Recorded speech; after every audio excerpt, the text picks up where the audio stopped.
You know what always amazes me about entitled people? They assume that getting older means you're an easy target. After spending a whole year recovering from heart surgery, I returned to my peaceful cabin retreat only to find that the new president of the HOA had erected a $2.1 million mansion right on the land I was preparing to expand.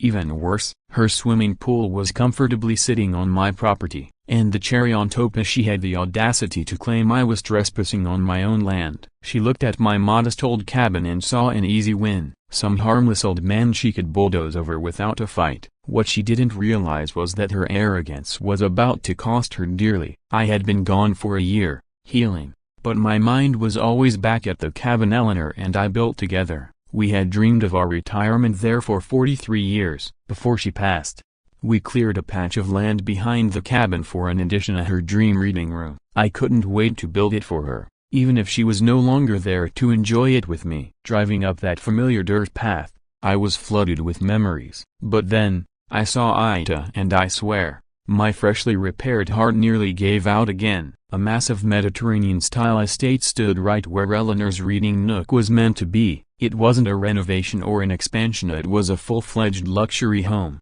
arched windows, terracotta roofing, and a flashy pool complete with a waterfall. My expansion zone had been completely swallowed by this opulent eyesore. I sat frozen in my truck, staring. Where were the stakes Eleanor and I had placed? Where was the open land we had lovingly prepared? Everything was buried under this woman's palace. I stepped out and walked around, still trying to process what I was seeing. My original cabin was untouched, still exactly where it had always been, but the rest to every inch we had hoped to expand and HOA was covered in concrete and luxury. Her pool deck sat right on the patch where Eleanor dreamed of growing her herb garden. A guest house stood where our future workshop was supposed to be. My hands trembled with fury and disbelief as I called the county assessor's office. That's when I heard a car door slam behind me. A sleek white BMW pulled up. Out stepped a woman with bleached blonde hair, oversized sunglasses, and a smugness that was practically visible in the air around her. She held an iPad like it was a weapon, marching toward me as if she owned the mountain. One look told me everything. This was someone who thought money and power could bulldoze truth. She opened her mouth like she was issuing a royal command.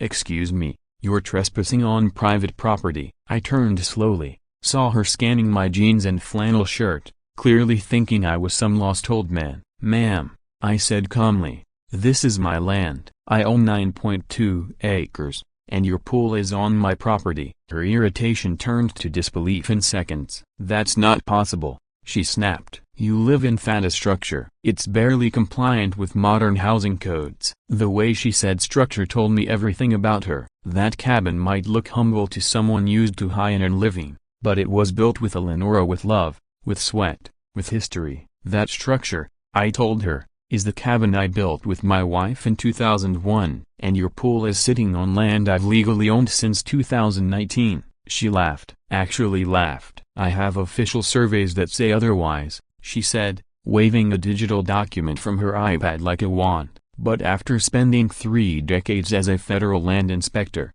I can spot a fake from a mile away." The survey she showed me, a complete joke. The fonts didn't match, the coordinates were wrong, and the so-called surveyor's signature looked like a toddler's doodle. "I've seen college kids make better fake IDs," I muttered. I waited for her to give me her name. "Stephanie Blake," she said, "president of the Blue Haven Ridge Homeowners Association." Of course she was. "Well, Mrs. Blake," I said, "I've spent 30 years catching people who forge land documents.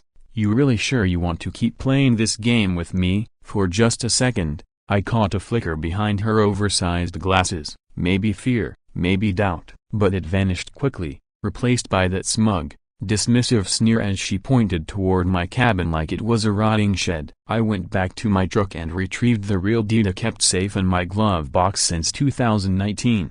9.2 acres, legally purchased, with clear boundaries backed by the Mesa County Recorder's Office. Half of her luxury mansion was on my land. I handed her the document. She barely glanced at it before waving her perfectly manicured hand. "Deeds can be outdated," she said. "New surveys and GPS systems update property lines all the time." Her arrogance was astonishing. But the moment that truly broke me came when I spotted something near the edge of the pool deck, one of Eleanor's original foundation markers, still there, just barely peeking out from the dirt. We'd spent a full weekend measuring and marking that area. Eleanor had dreamed of a glass reading room filled with natural light, where she could sip tea and read mystery novels while watching the birds outside. Finding that marker buried under Stephanie's pool felt like a punch to the chest, like someone had stomped on Eleanor's memory. I knelt beside it, gently brushing away the soil. Sweetheart, I whispered, she built her house right where our dream was supposed to be. When I looked up, Stephanie was watching me, annoyed, impatient, like I was wasting her time. The look on her face said it all, like my grief was somehow an inconvenience to her glamorous schedule. That's when it hit me, this wasn't just a fight about land anymore. This was about dignity, about honoring Eleanor's memory, about standing up to people like Stephanie Blake who believed they could flatten anyone standing in their way. I looked her dead in the eye and said, "You made a huge mistake building on my land, Mrs. Blake." But the even greater mistake was doing it right where my wife and I planned to live out our final years. She actually rolled her eyes, like I was being overly sentimental. "Listen, Mr. Whatever your name is," she scoffed. "I built where I wanted to build. If you've got a problem with that, take it up with the county. I'm sure they'll be very interested in your little illegal shack situation." With that, she spun around on her designer heels and strutted back to her BMW like she'd already won. She probably thought she'd scared off some clueless old man with a sob story. But what Stephanie didn't know was that I had already dialed the Mesa County Sheriff's Office, and she definitely didn't know that the FBI agent who took my report on property fraud had already been building a file with her name on it. This was about to snowball into something far bigger than she could ever imagine. That very next morning, I called Marcus Thompson, the sharpest land surveyor in all of western Colorado. We'd worked together on multiple federal land fraud cases over the years, and if there was one person who could tell me what was really happening with my boundaries, it was him.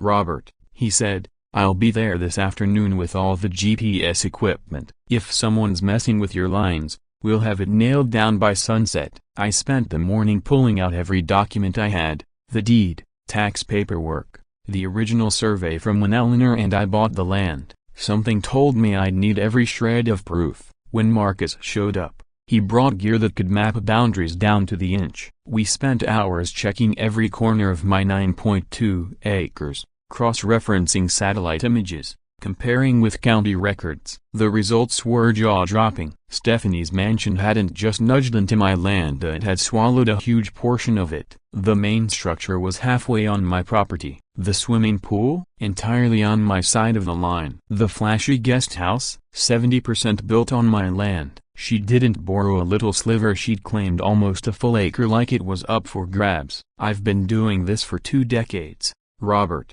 Marcus said, shaking his head, "and I've never seen a violation this bold. This wasn't a mistake. Someone ignored the real coordinates and did whatever the hell they wanted. The GPS didn't lie." Stephanie Blake had hijacked nearly $400,000 worth of my land for her personal dream home. But the real shock came later that evening. I got a call from Tommy Rodriguez, treasurer of the HOA. He said he heard about my confrontation with Stephanie and wanted to meet privately. We arranged to meet at the Riverside Diner. He told me he'd be wearing a red baseball cap so I'd know it was him. When I arrived, he looked like a man carrying a secret too heavy for his own soul. His hands trembled as he ordered coffee, and his eyes kept darting to the door like he expected Stephanie to walk in any second. "Mr. Miller, I need to talk to you about what Stephanie's been up to," he whispered. "But I'm scared. I have 3 kids and a mortgage. If she finds out I talked to you a broken bar." I promised him that whatever he shared would be kept confidential until the time came to use it in court. That's when he slid a manila folder across the table. What was inside would change everything.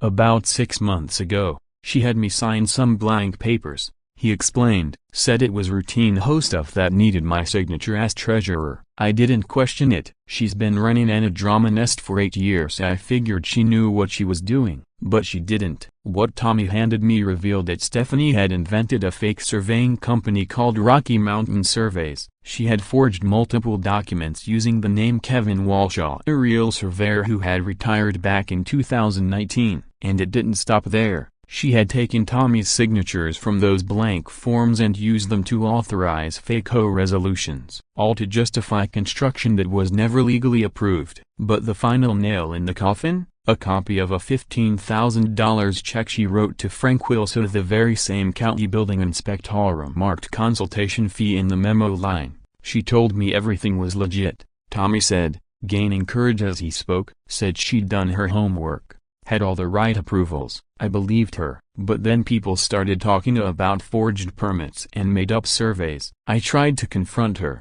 and she gave me this look, like she could destroy me without blinking. According to Tommy, she made it crystal clear if he ever challenged her again, she'd make sure he lost his job and his home. That's when he realized the depth of the monster he was dealing with. The next morning, things escalated again. I found an envelope in my mailbox from something calling itself the Mesa County Planning Department. The letterhead looked official. The language was cold and full of legal jargon. It was demanding that I remove my so-called illegal structure immediately. The letter claimed I had 30 days to tear down my unauthorized structure or face $500 in daily fines. For a brief moment, that sick feeling hit my stomach, at a kind you get when an official government notice shows up in your mailbox. But when I looked closer, I realized something was very wrong. This wasn't from the real Mesa County Planning Department. I made a quick call to their actual office. They had no idea what letter I was talking about because they'd never sent one. The phone number listed, it led to a personal cell phone, not a government line. The website and the letter didn't even work. And the return address? Just a random P.O. box, not a verified municipal location. Stephanie Blake had now escalated to impersonating government officials and sending fraudulent legal documents by mail. She had just stacked several more federal crimes onto her already crumbling house of cards, and she didn't even know it. Later that afternoon, I invited her to meet me at a local coffee shop under the guise of discussing a peaceful resolution. What I really wanted was to get her talking on tape. Colorado law only requires one party's consent for a conversation to be legally recorded, so I didn't need to tell her a thing. Sometimes the best way to expose a fraud is to let them feel like they're winning just long enough to hang themselves with their own words. Stephanie showed up fashionably late, no doubt as a power move. She strolled in, ordered the most expensive drink on the menu, and dropped into the chair across from me like she was running a boardroom meeting. "I'm glad you're finally being reasonable about all this," she began, flashing that smug grin. She pulled out her iPad like a prop and continued, "I'm offering you a very generous buyout for your cabin. Then you can move somewhere that better fits your, let's say, lifestyle." I sat there, listening, watching her dig the hole deeper. "Tell me more about your survey process," I asked calmly. "I'm curious, how exactly did your team come to these conclusions?" And then, she made the mistake that would eventually land her in a federal courtroom. "Property lines shift, old man," she said, almost proudly. "Boundaries evolve with technology. My people used military-grade GPS. It's far more precise than those outdated county records. Modern science trumps old paperwork every time." "So you're saying the official county records are incorrect?" I asked, keeping my tone even. "Of course they are," she replied. "Those files are unreliable, especially for older properties. My team found major inconsistencies that needed correcting, so I built where the real lines were according to proper surveying standards." And just like that, she confessed on tappy to knowingly building on land that wasn't hers, all while using forged surveys to justify it.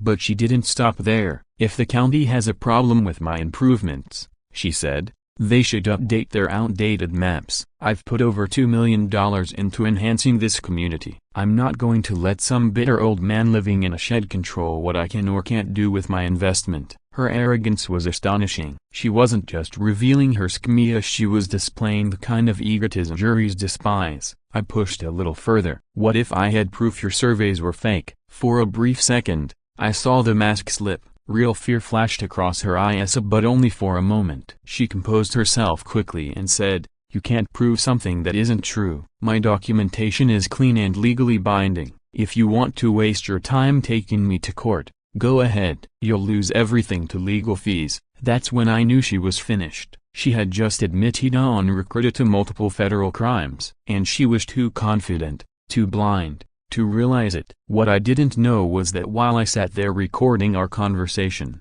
FBI agent Jessica Hayes was already drafting the search warrants using the folder of evidence Tommy had provided as the foundation. Stephanie's little empire was about to collapse, and she had no clue the wrecking ball was coming. Anna Drama-nest view Ursa, drop a comment and let us know where you're watching this unravel from. Just a few days later, I got the call that confirmed everything. "Mr. Miller, this is Agent Jessica Hayes from the Federal Bureau of Investigation. Your complaint about property fraud triggered a federal inquiry. We need to speak." It turned out the FBI had been quietly compiling a case against Stephanie for months. There had been other complaints from property owners, suspicious permit filings, and irregularities that had finally added up. My report was the missing piece that pushed it over the edge. Agent Hayes arrived at my cabin the next morning, accompanied by 2 federal officers and a forensic accountant. They had already reviewed everything Tommy and I gave Amy along with evidence they'd gathered on their own. "Mr. Miller," Agent Hayes told me, "Stephanie Blake hasn't just committed fraud against you. We've identified at least 41 separate violations: wire fraud, mail fraud, conspiracy, forgery, even impersonating government authorities. She's been running what amounts to a criminal racketeering operation." What I heard next was unbelievable. Stephanie hadn't just targeted me, she had been systematically scamming landowners, manipulating building inspectors, forging approvals, and using fear to silence anyone who questioned her. It wasn't just a greedy land grab, it was an organized fraud scheme with deep roots. Federal agencies had been tracking Stephanie's activities for over 2 years. What they uncovered was far bigger than a property dispute. She had created multiple shell companies, forged numerous professional credentials, and even set up fake bank accounts to funnel laundered money through.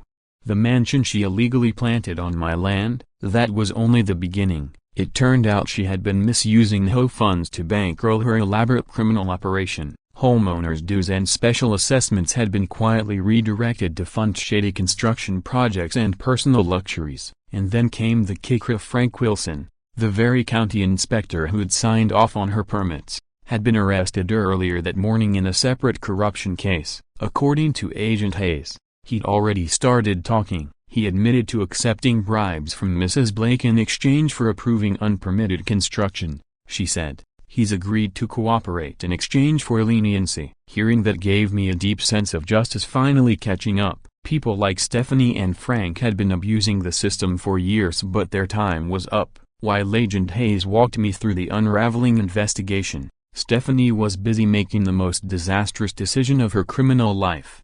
Surveillance footage from Denver International Airport showed her rolling in with 3 oversized suitcases and an expression that screamed desperation. She had withdrawn $400,000 in cash from multiple hidden accounts and had somehow secured a fake passport under the name Sarah Bennett. The same woman who once smirked at me for wearing worn jeans was now trying to sneak out of the country like a low-level fugitive. Airport security flagged the dense stacks of cash during a standard X-ray screening. They also found the counterfeit passport and several falsified identity documents. Federal agents, who had been watching her movements all morning, moved in the moment she tried to board a flight to the Cayman Islands. "Stephanie Blake, you are under arrest for federal fraud, money laundering, and attempting to evade prosecution," one agent announced as they placed her in cuffs.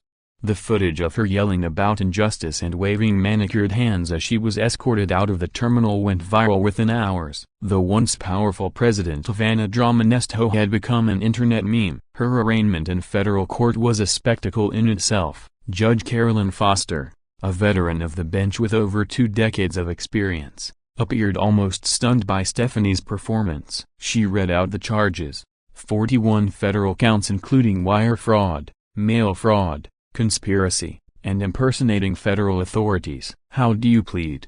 the judge asked. Rather than respond appropriately, Stephanie launched into a dramatic 5-minute tirade, claiming she was the victim of a conspiracy orchestrated by envious neighbors and corrupt officials.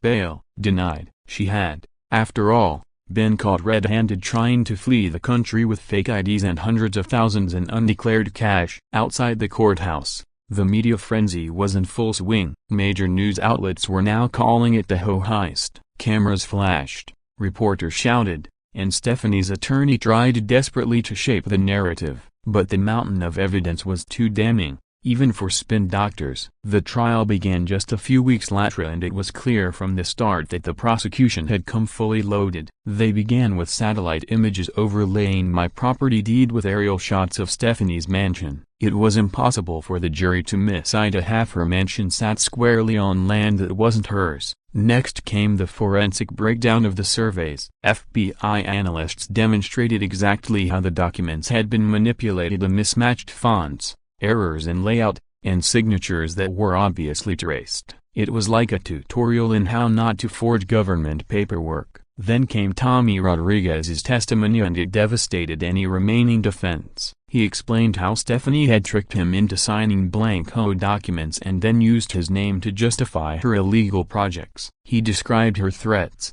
her intimidation, and her warning that if he ever defied her, she'd ruin his life. The prosecution played an audio recording of Stephanie threatening Tommy's job and home. As her voice echoed through the courtroom, you could feel the temperature shift. The jurors' expressions hardened. They weren't just listening, they were judging. Some were visibly disgusted. But the final blow was yet to come. When they played my recorded conversation from the coffee shop, the room went dead silent. You could hear a pin drop as Stephanie's voice filled the courtroom. I built where I wanted to build. Property lines are outdated nonsense. The county should catch up to reality. That was Ida, a clean confession, given freely and proudly, to someone she believed was powerless. The same arrogance that drove her to build a mansion on land she didn't own had now sealed her fate. If the county has an issue with my upgrades, Stephanie had said, they can just update their records to match the truth. That single sentence, in her own voice, sealed her fate. Her lawyer tried everything: no objections, procedural complaints, but the recording was legally obtained and devastatingly clear. Then came the testimony of Kevin Walsh, the retired land surveyor whose name Stephanie had forged on fraudulent documents. He described in detail how his signature and credentials had been misused without his knowledge. Frank Wilson, the now disgraced building inspector, testified next. He admitted that Stephanie had bribed him with $15,000 to approve fake permits, and knowing full well the documents were fraudulent. Contractor after contractor shared how Stephanie had instructed them to ignore property boundaries and follow her personal blueprints. They were told to build where she said, not where the law allowed. By the time the prosecution rested, even Stephanie's high-priced legal team looked like they'd lost hope. It took the jury just over 4 hours to return with guilty verdicts, 38 out of 41 federal charges upheld. And Stephanie? True to form, she didn't go quietly. She exploded in a rant about conspiracies and jealous neighbors. Court officers had to restrain her and she shouted over the judge. She was dragged away still ranting and now in shackles.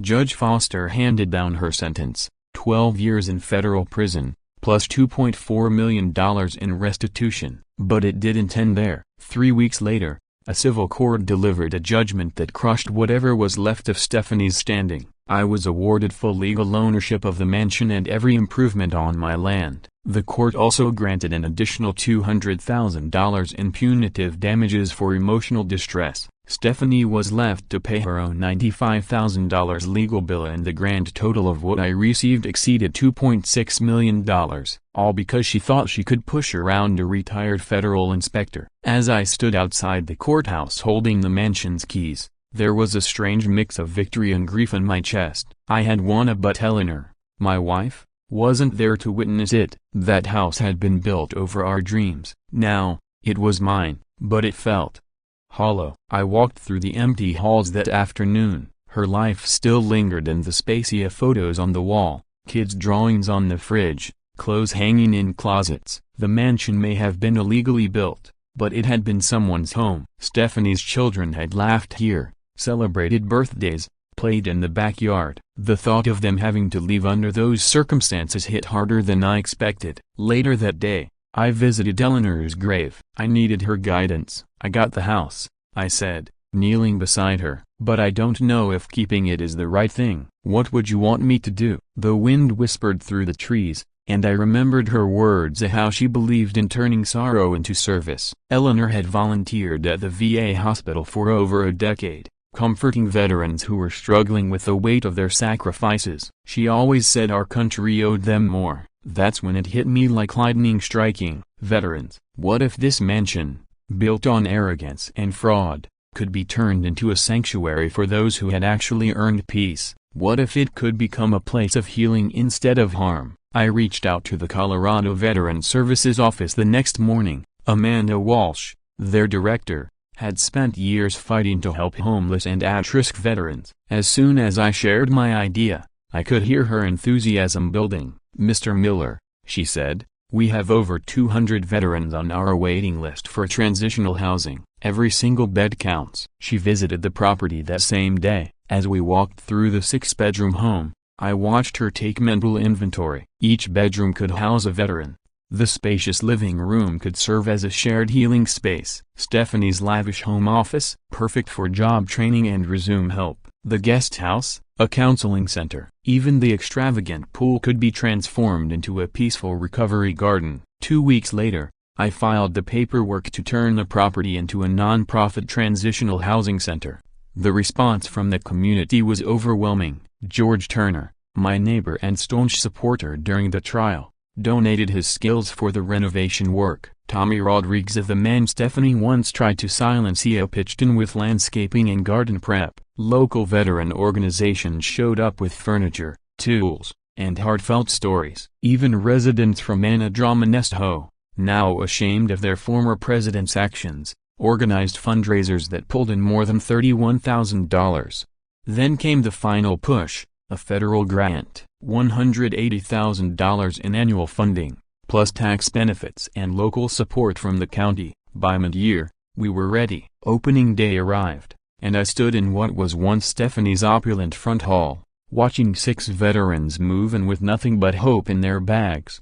Jake Martinez, a Marine who had lost a leg in Afghanistan, was learning carpentry while staying in Stephanie's old master suite. The irony wasn't lost on anyone. Sarah Cooper, a former Army medic who had struggled with severe PTSD, found peace in the guest house, now a dedicated mental health facility. Sarah Cooper had moved into the room overlooking what used to be the pool. Now, that same space where Eleanor and I had once imagined planting a peaceful memorial garden was being used by Sarah for her physical therapy sessions. She was working toward her nursing degree, healing from her trauma, and rediscovering her purpose. It felt like the universe was finally setting things right. What once symbolized greed and stolen dreams was now a sanctuary of renewal. And before long, hope started blooming everywhere. Jake, the Marine who'd once limped into the mansion unsure of his future, found work with a local construction firm using the carpentry skills he honed at the center. Within 6 months,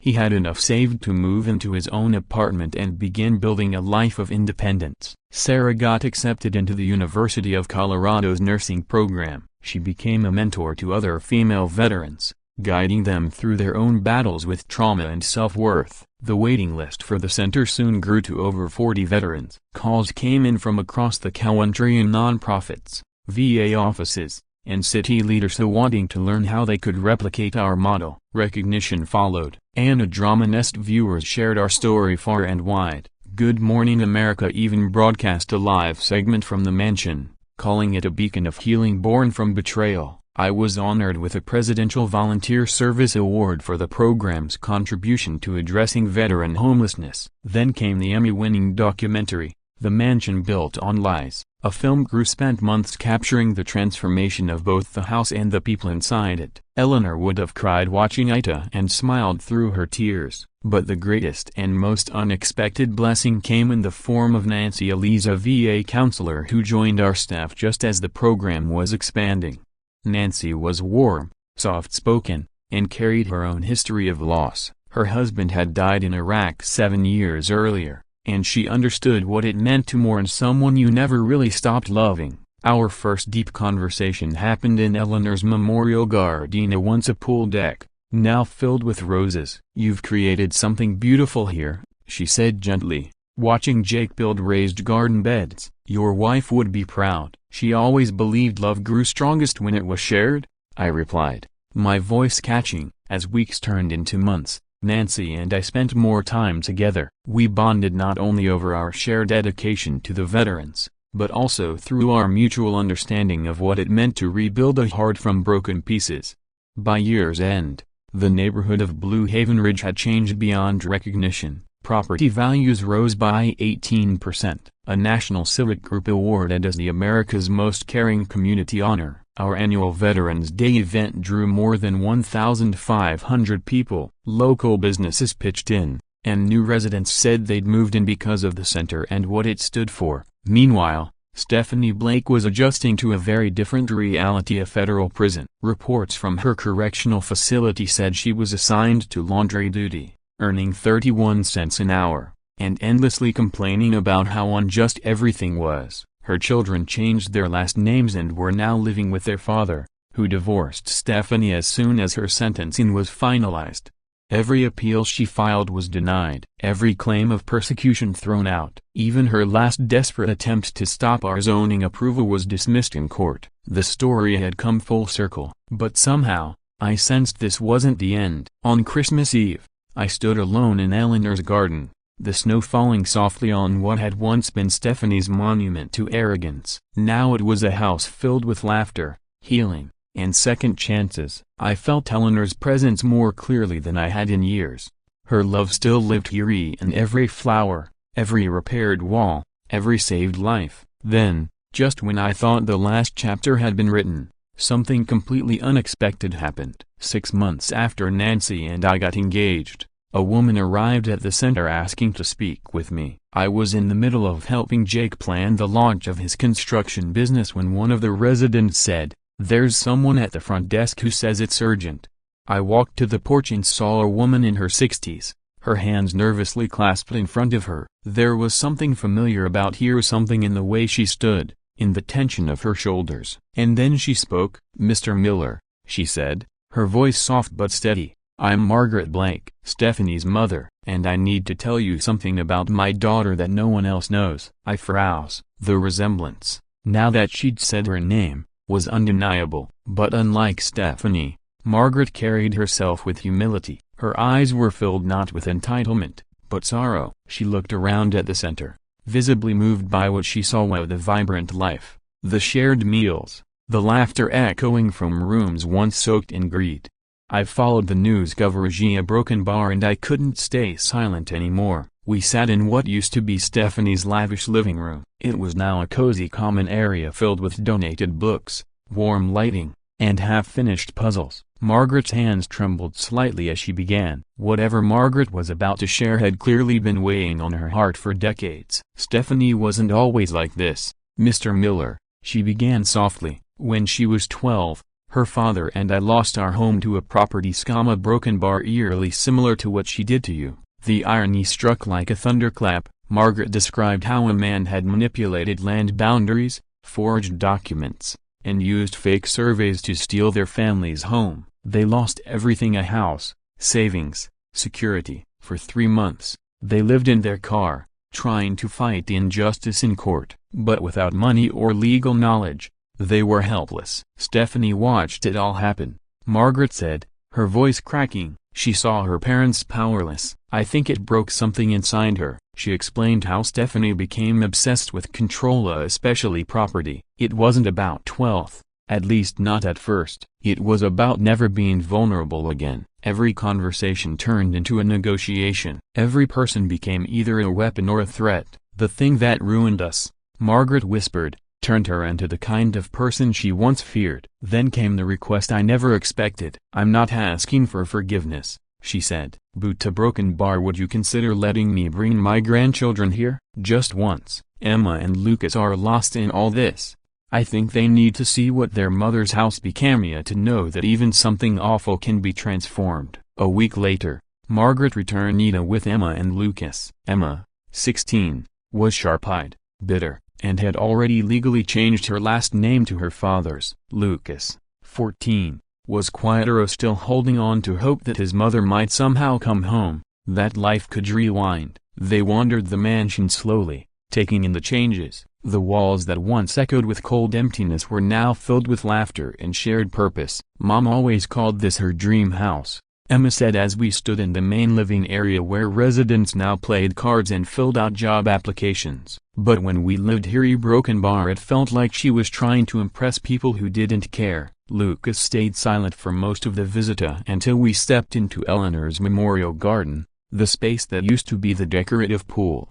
She never swam in the pool, he said softly. It was just for show. But these a Broken Bar, this garden feels alive. Then they met Jake. He was adding more raised garden beds to help residents grow vegetables. When he showed them his prosthetic leg and talked about going from sleeping in his cart to owning a home, something shifted. Both teenagers, usually guarded and skeptical, listened with rare attention. Your mom made mistakes, Jake said gently. But look what came out of them. Bad choices can still lead to good things. That matters, too. That night, a letter arrived, from Stephanie. It was raw, angry, and laced with her usual defensiveness. Mr. Miller, I heard my mother visited with my children without my permission. I'm furious. But I guess I can't control people anymore. I won't apologize for trying to protect my family and build something meaningful. Boot to Broken Bar. I'm glad the house is helping people who probably deserve it more than I ever did. I surprised myself by writing back. Stephanie,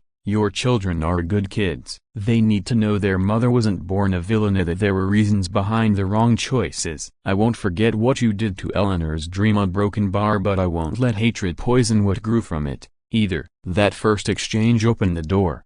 Over the next 2 years, letters trickled in between us, less frequent, but more thoughtful. Stephanie never fully owned her crimes, but she began to reflect. She started teaching GED classes in prison, began therapy to process her childhood trauma, and eventually, her children visited at tentative, awkward reunions that hinted at slow healing. Margaret, meanwhile, became a regular volunteer at the center. She handled admin work and organized supplies, becoming a grandmother figure to veterans who needed one. I couldn't save my daughter from her demons, she said once, placing fresh flowers in the memorial garden. But maybe I can help these heroes fight theirs. The veterans loved her. Her kindness was quiet and consistent, the kind that makes a lasting difference. By 2026, the Miller Veterans Program had expanded into 8 states, helping 247 veterans transition into independent housing. I was invited to testify before Congress and became a consultant for communities wanting to replicate the model. Eleanor's dream, once stolen, was now inspiring a national movement. Transformations sparked by our journey were now taking place across the country. What had started as a nightmare, Stephanie's deception, was now the blueprint for something much bigger, a nationwide movement for healing and hope. Nancy and I were married in Eleanor's memorial garden, on a soft spring afternoon filled with sunlight, rose petals, and quiet joy. Veterans, neighbors, community leaders, even Margaret and her grandchildren stood with us, celebrating a love built on second chances. The ceremony was intimate, humbly exactly what Eleanor would have wanted. My vow to Nancy said it all. I told the guests, Eleanor brought me to this place, but you brought me home. Nancy squeezed my hand and responded, we'll carry Eleanor's dream forward, together, and help others find their way home too. And then, something we never expected, at 41, Nancy became pregnant. Our daughter, Eleanor Grace Miller, was born that following spring, right as the Veteran Center celebrated its 5th anniversary and the memorial garden bloomed brighter than ever before. Holding her in my arms, surrounded by a garden planted in memory of her namesake, I felt the full arc of this journey settle in. A story that had started in grief had now become a story of renewal, of legacy. But one more surprise was waiting. 5 years after the mansion was transformed into a healing sanctuary, life brought another full-circle moment. It was December of 2029. I was now 73, happily living with Nancy in the original cabin Eleanor and I had built decades earlier and now retrofitted for our aging bones and busier than ever lives. The Miller Veterans Program had expanded to 15 states, helping 428 veterans find stability, independence, and belonging. Eleanor's vision had become a national model. That month, I received news I had been both anticipating and dreading. Stephanie Blake was being released after serving 8 of her 12-year sentence. She was 54 now, her once immaculate hair now gray, her posture no longer commanding. Gone was the high-gloss arrogance, in its place was someone quiet, and perhaps, humbled. She was living in a halfway house, working as an admin assistant, driving an old Honda, a far cry from her BMW and mansion days. The encounter came unexpectedly at a local grocery store. Nancy and I were shopping for the Veteran Center's Christmas celebration when I saw her, in the checkout line, holding a basket of modest groceries. Our eyes met, and then, to my surprise, she walked over. "Mr. Miller." "Mrs. Miller," she said quietly. "Congratulations on your marriage." Nancy, ever kind, replied, "Thank you, Stephanie. How are you adjusting to life outside?" What followed was surreal, civil, even gentle. The woman who once tried to steal everything from me now spoke with vulnerability. "It's hard," she admitted. "I'm trying to learn how to be a person again and not just a number. I'm in counseling, and a broken bar. My kids are finally starting to trust me again, little by little." She added something I never expected to hear. "I drive by sometimes. The garden is beautiful." Eleanor would have loved it. "It feels real and not just ornamental, like my old pool." And then, something that truly shook me: "I was wrong about you, Mr. Miller. I thought you were small for living in that old cabin, that you lacked ambition. But I see now you built something lasting, something that mattered." While I was building shrines to my own fear, when Stephanie asked if she could visit the memorial garden, I hesitated, but Nancy gently placed her hand on mine and nodded, "Let her." So we met there, on a quiet spring afternoon, just as the roses were beginning to bloom. Standing where her pool once was, Stephanie faced Eleanor's memorial stone. She took a shaky breath. "Mrs. Miller, a broken bar. Eleanor, a broken bar. I'm sorry I built my house where your dreams were meant to grow. I didn't understand what love could build, only what money could buy.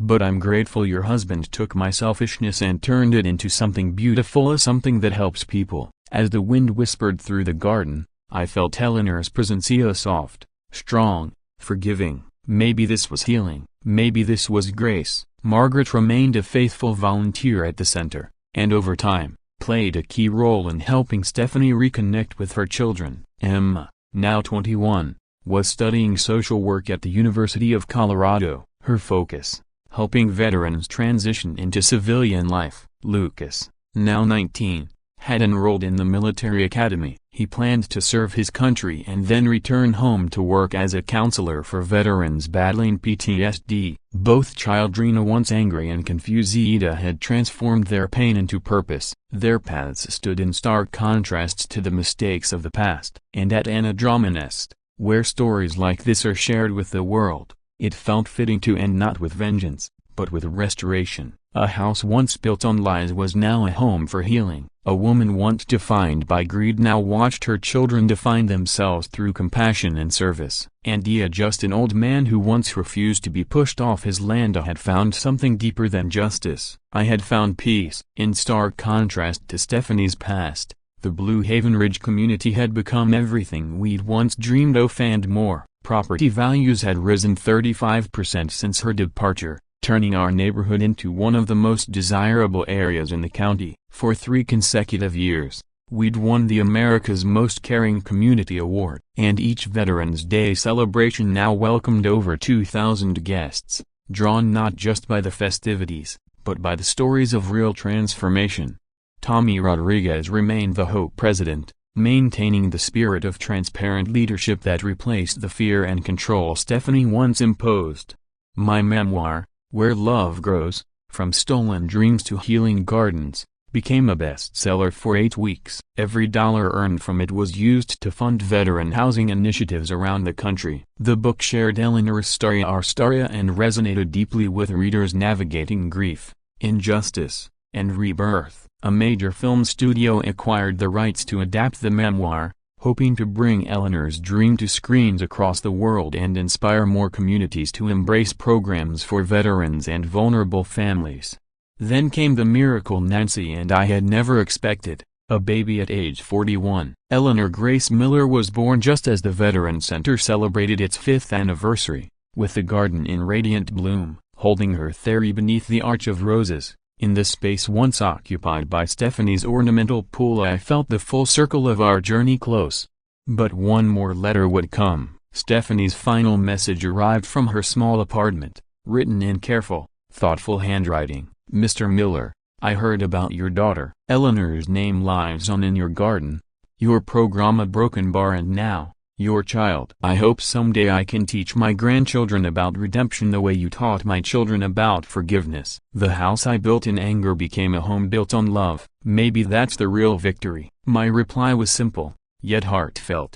Stephanie, Eleanor always said love plants seeds even in the darkest soil. Your anger created that darkness, but love found a way to grow. Your children are planting better seeds than either of us ever could. And that's real healing, not punishment, a progress. Spring of 2030 brought one of those mornings so perfect, you can't help but believe in second chances. I was in the memorial garden, holding baby Eleanor, while Nancy tended to the roses. Jake Martinez arrived, just as he did every month, this time with his wife and children. His construction business now employed 3 more veterans and had just been awarded a federal contract to build affordable housing for military families.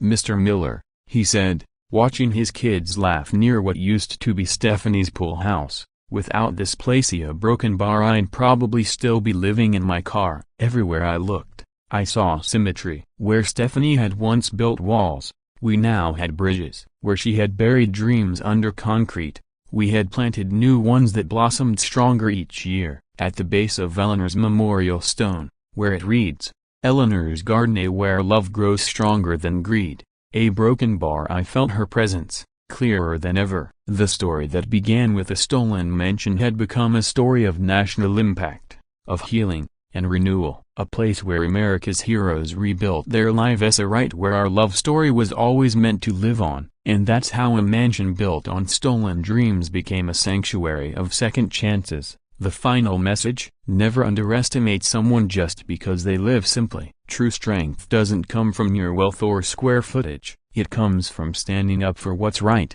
even when no one's watching. Stephanie thought she could bulldoze a quiet man in a cabin, but she learned the hard way. Justice doesn't care how expensive your house is, only how you built it. Eleanor's dream, it became something far bigger than either of us imagined. A living, breathing legacy that proves a broken bar. Love can triumph over greed. And sometimes, the worst betrayals plant the seeds for the most beautiful redemptions. The Anadrama community continues to grow because this story was never just about land or loss. It was about what we choose to do with pain and how we choose to love beyond it. If the story touched your heart, hit like, share, and comment your favorite moment. Subscribe to Anadrama for more powerful true stories where the good guys win, karma delivers, and love always finds a way. Until next time, a broken bar, keep believing that healing is possible, and that dreams planted in broken ground can bloom beyond belief.